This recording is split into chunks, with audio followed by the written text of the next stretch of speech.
Bonjour à toutes et à tous, je vais vous parler du César du meilleur réalisateur qui a été remis à Roman Polanski. Et même s'il s'agit d'un sujet qui est connexe au cinéma et que je n'ai pas vraiment l'habitude d'aborder ce type de questions avec vous sur la chaîne, eh bien justement j'ai la chance d'avoir cette chaîne, cette plateforme publique, et il m'a semblé important à titre personnel d'aborder ce sujet avec vous. Certains diront peut-être que je fais ici de la récupération, mais peu importe, ça fait partie du jeu. Et quoi qu'il en soit, pour moi, l'important c'est plutôt de formaliser ma pensée sur une question qu'il me semble important d'évoquer publiquement. Et aussi, pour information, cette vidéo n'est absolument pas monétisée. Pour commencer, à mon sens, il faut absolument dépasser les deux sempiternelles questions qui reviennent toujours dans ce type de débat. La première étant, faut-il séparer l'homme de l'artiste? Et la seconde étant, peut-on distinguer l'artiste de son œuvre? En effet, même si ces interrogations restent extrêmement proches du sujet qui nous intéresse, il me semble que la véritable question ici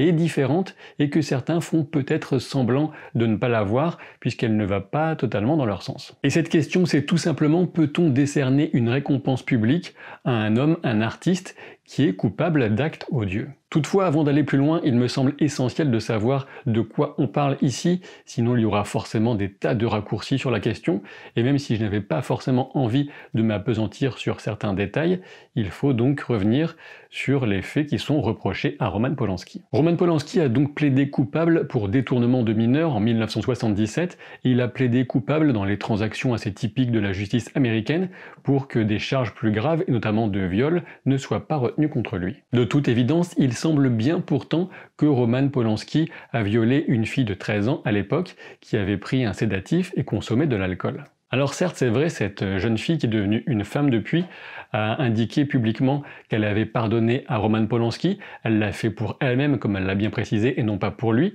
Elle a indiqué également qu'elle souhaitait que les poursuites judiciaires à son encontre soient abandonnées, essentiellement pour pouvoir définitivement tourner la page de son côté. Et donc pour ce détournement de mineurs pour lequel Roman Polanski avait plaidé coupable, eh bien le début d'accord avec le juge avait débouché à une peine de prison de 3 mois, dont Roman Polanski n'a effectué qu'à peine la moitié pour bonne conduite. Toutefois, avant que cet accord ne soit homologué pour de bon auprès de la justice américaine,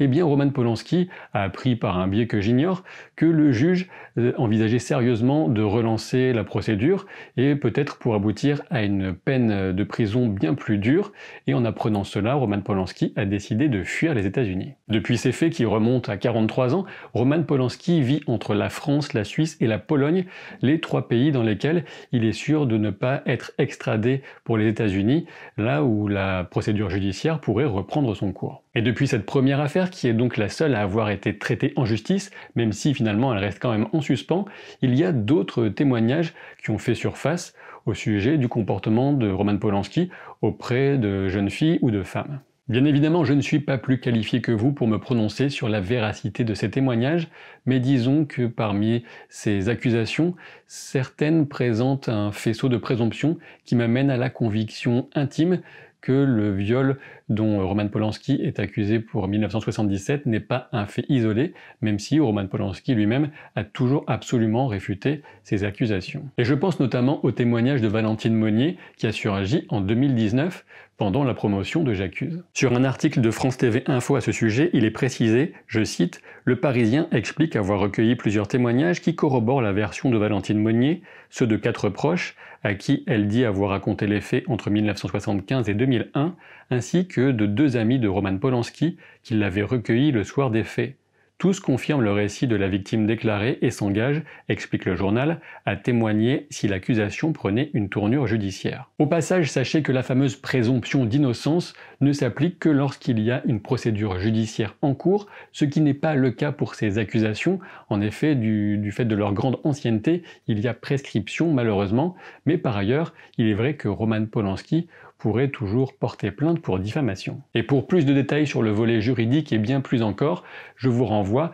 vers l'excellente vidéo de la chaîne 911 Avocat. Après ces quelques rappels sans doute un peu fastidieux mais qui me semblaient personnellement indispensables pour cadrer la question, le débat, j'en reviens à cette fameuse cérémonie des Césars dont l'Académie a jugé bon non seulement de sélectionner le film J'accuse de Roman Polanski, mais aussi donc de lui décerner la récompense du meilleur réalisateur. De mon point de vue, il est clair que tout à chacun, dans une démarche individuelle, peut parfaitement reconnaître une qualité artistique à une œuvre, et ce, quel que soit le passé ou l'histoire de l'artiste qu'il y a derrière. Et il faut dire que la question s'est déjà posée pour des tas d'artistes par le passé, que ce soit François Villon, Baudelaire, Verlaine, et on pourrait en citer beaucoup d'autres. Le véritable talent de Roman Polanski est largement reconnu, mais la question qui nous occupe ici est bien différente, puisque d'une part l'artiste est encore vivant, et d'autre part il s'agit ici d'une reconnaissance publique attribuée à l'homme dans le contexte social d'une libération de la parole sur la prédation sexuelle à l'encontre des femmes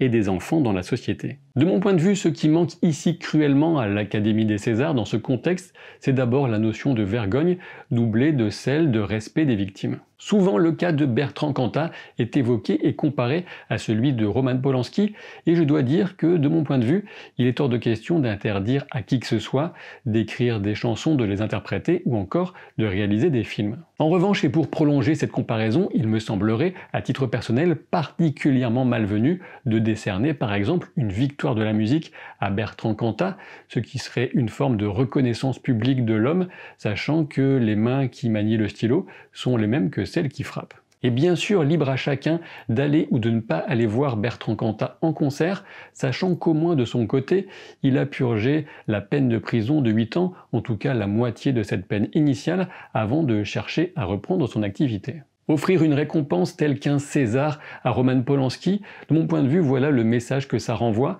Eh bien, ça dit que les faits qui lui sont reprochés relèguent des coulisses de la petite histoire qu'on balaye, et on se concentre sur ce qui serait véritablement important, à savoir son œuvre d'artiste, sa carrière de réalisateur et de metteur en scène. Alors oui, c'est vrai, concernant le passé de Roman Polanski, il faut évidemment se remémorer la mort particulièrement terrible de sa seconde épouse Sharon Tate et de leur fils à naître dans des conditions abominables, et forcément ça a dû beaucoup marquer cet homme et son devenir. Mais ça, ce sont des considérations psychologiques qui peuvent éventuellement commencer à vaguement comprendre ce qui a pu se passer